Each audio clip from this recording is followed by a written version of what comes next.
So I found out that black pastors have a problem with the passport bros, which really I was not shocked, but I didn't know that these pastors came together and started a podcast called Hardly Initiated.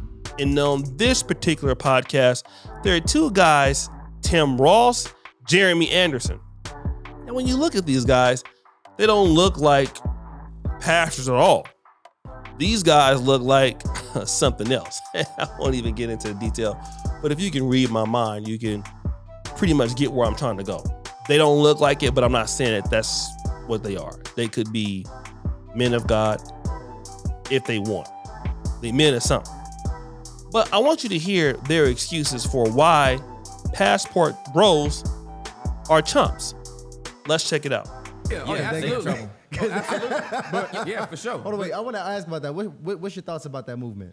About what? There's a move. I don't know. So what the are you talking passport about? bros. Oh, you don't know what's going on? Passport bros? Yeah, these are American men Come on, Tim. who have decided that they are no longer want to pursue American women.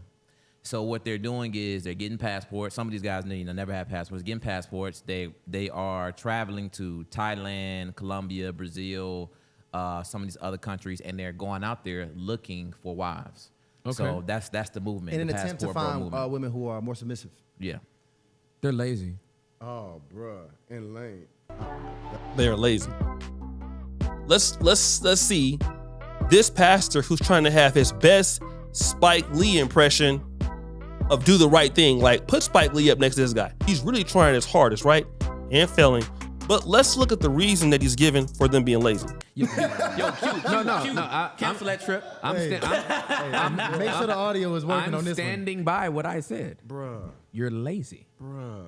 Okay. So tell me We why, need Tim. both takes on this Tell me one. why, Tim. Why? Watch this. And then I'm gonna get a rebuke after you hit him. Yeah. Like the work ethic is giving me a lack of work ethic. You sat there like an idiot trying to figure out for a lack of work ethic. You don't even know. This guy doesn't have any idea what he's talking about, right? Just continue. Like you think this woman's attractive. You think she's beautiful. You take her out on a few dates. You realize she's rough around the edges. And so now you want to go to Thailand to get a girl that knows 50 English words, but she's going to be so happy to be taken out of whatever circumstance she's in that she'll be your servant for the rest of your life. It's giving me coming to America bark like a dog. Oh. Daily back massages. It's right. It's giving me your royal penis is clean, sir. You don't want a wife, you want a slave. That's it. I was thinking the same thing. That's crazy. You don't want somebody you can connect with and have to build with and have to argue with and have to take a L for, like, oh, I guess you really do feel this way. You know what I mean? I guess. Okay, this is what's wrong with these guys here. You take her out on a few dates. She's rough around the edges, so you want to go to Thailand. Let me just say this, okay? How many guys are getting used for dinner dates? How many guys are having these problems? And again, if it's a woman and if a man is rough around the edges, it's okay. They have the ability to just, go away, right? Now let me just say this. I do believe that women have to be taught how to deal with black men and how to be taught how to deal with a strong man. But nobody owes you that. No black man or American man, and this is a black religious show, so we can assume that they're talking to black men. No black man owes any woman any more time than he needs to. If he has the opportunity to go someplace else, let him be that. Now, this guy probably never went to Thailand before. I went to medical school with a lot of people from Thailand. They spoke more than 50 English words. You're just saying that because you want to diminish the women over there, although you sound like you have no experience of going to Thailand or maybe even being overseas and living there. So you wouldn't know what these people are looking for, but they could be looking for just a different experience. A woman who might be more apt to be in a family structure and not wanting to marry a woman who may not have seen that family structure. So if something happens in a relationship They may want a woman who knows how to handle that and understand the meaning of being a wife and not just wanting a wedding. But because you're saying a lack of work ethic, because they don't want to put up with that, let me just ask you something, Pastor. What person wants to put in work ethic for something that there's no return on? If that person feels like it's nothing in return there, how is that a lack of work ethic? Or is that just an opportunity cost? But let's continue. Wait, you know what I mean? I guess we're not gonna do that. I want a tattoo right here on my forearm. Juliet don't want me to have it because we do everything in unity. I can't get one down here. Now y'all can say, "Oh, you ain't no man. You letting her punk you." Well, I got the tats where I want them, but the girl, she could look at my body more than anything. You're a pastor. Why you got tattoos in the first place? Like, get some gold teeth also while you at it. So I'm not gonna get it. Just be like, you ain't gonna tell me what I can't do. Mm-hmm. So it's giving me a lot of lazy. But you're married to this lady, in all fairness. See, this is why a lot of these pastor guys are silly. And that's why a lot of black men don't like dealing with them, because they think like women. You just tried to compare a conversation you've had with your wife to the same conversation a man is having when he's going through some disgruntled dating experiences, and then using that and trying to conflate those two ideas, which those are apples and oranges. So it lets me know off the bat that whatever church you have, people are just running around, because obviously you're an idiot. People are just running around doing whatever. I would hate to go to your church. I'm pretty sure it's one of the most disorganized things on planet Earth. There is nobody who thinks like you that should be successful in ministry. And if that's the case, I'm dropping YouTube and becoming a preacher tomorrow and getting hella rich, because you, sir, are a now. Okay? I'm sorry. Damn, Tim, you want a sleeve? A sleeve tag? I want something right here. I do want something right here. Tim is the most damn gangster pastor I know. I'm from LA, St. Crip Baptist Church. dog. I don't know what to tell you. Like, yes, it is. I love it. So to the cats, that's like, I didn't even know there was a passport. I didn't know either. Movement, but so We in them trenches. Because we ain't lazy. We in them trenches. Yeah. Right. We ain't lazy. I mean, Right. me Trench with and the Ty soldiers. getting stamps on our passport, but it's only for investigative purposes only. We just want to see what we want to see what they're talking A about. couple of bathhouses later. So I'll say this: you want to go all the way over there to find someone, like you said, really come back and be your servant, your slave. It's not really somebody you want to build with, and then you gonna get here and realize it's a language barrier, it's a culture barrier. I don't really understand you. But you're more thinking, I want you to please me. But if you was really powerful, if you was really are you even worthy of being submitted to? Cats is like, I want someone that's gonna submit to me, bro. What they submitting to? Some little boy stuff? Some little immature stuff?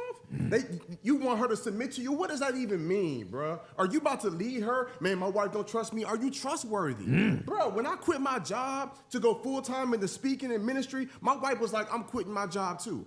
It wasn't because she was just like God told me to. She was like, bruh, when you left the streets and you stopped kicking in doors and you stopped moving work and you stopped running nightclubs and you went all in with God, you was faithful, you got a job, you was serving at the church, you was a local elder, you was traveling and preaching and ministering while you were still locked in with the family. If you gave that your all, I can only imagine what happens when you release your job. I believe in you so much, I'm quitting my job too. Like, that's my biggest flex, bruh. It's not how much money I make, it's how much money I made with my wife, with my queen, who was willing to sacrifice everything. So to the cast, it's like, I want to go here, and I want to travel and find somebody to submit to me. Have you even submitted to the plan of God? You know what I'm saying? Have you submitted to, like, okay, I'm here to serve you. You want her to... Now, he's saying some interesting things that are true, but to the whole point of this whole notion that a man is looking for somebody to be his pet just because he went overseas. Obviously, these guys have never lived anywhere. Now, could women be a little bit more submissive in certain parts, certain cultures? Sure, that's true. But that doesn't mean that you're going to come across a woman that won't challenge your ideas, or a woman who wants to stand up for herself, or a woman who wants to be independent. That can be found all over the world, in Africa, in Brazil. And what happens is usually most American men are very tolerant of women, and that's one of the bonuses that a lot of American black men get when they say, okay, listen, when I date an American black man, he don't rule over me. You know, he gives me a lot of flexibility in the relationship.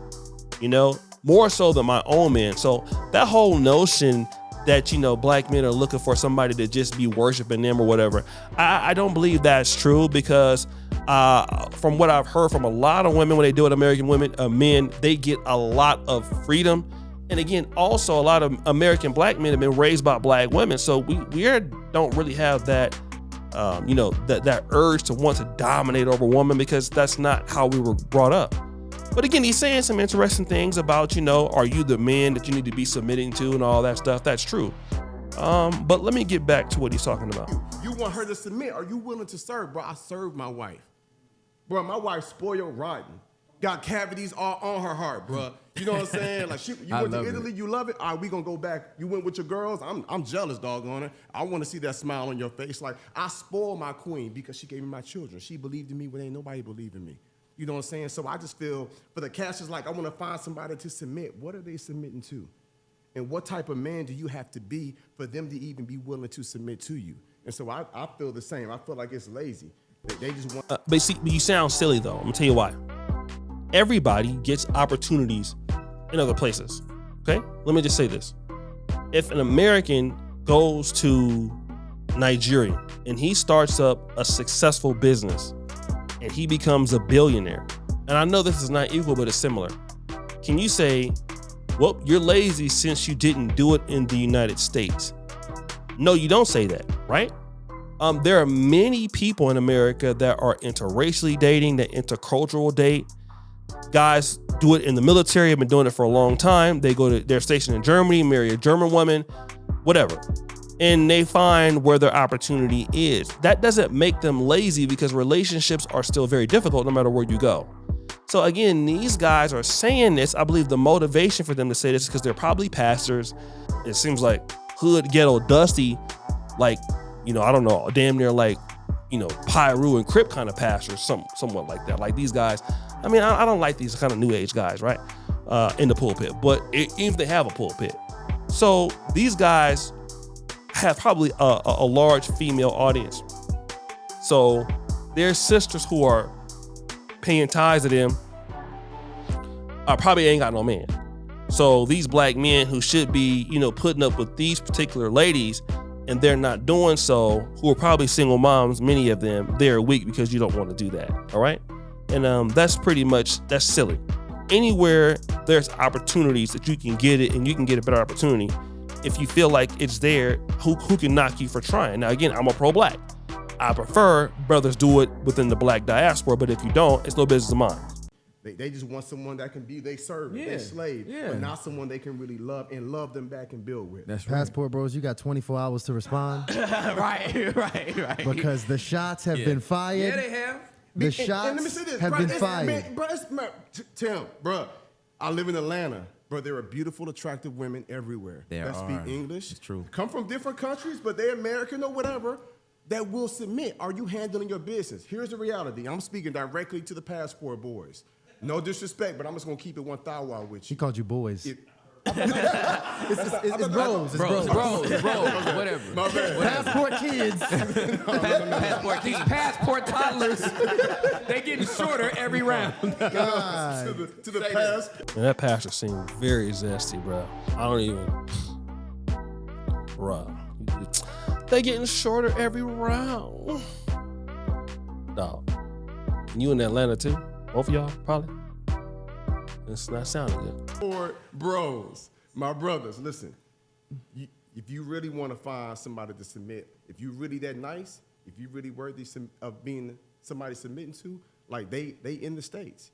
You don't have to go to another country to find somebody else. You handle your business, you know what I'm saying? And you're going to find you someone that can speak, that your language, that can cook, that can serve you, that can love with you, that can build with you, that can help you go to the next level. You don't have to go somewhere else. And so I think we've identified the root of that. Mm-hmm. It's a lot of women that's single in America that would love to be taken care of and would love to serve their husband. Mm-hmm. You ain't got to go across. Have you seen a lot of dating in Atlanta videos here on YouTube?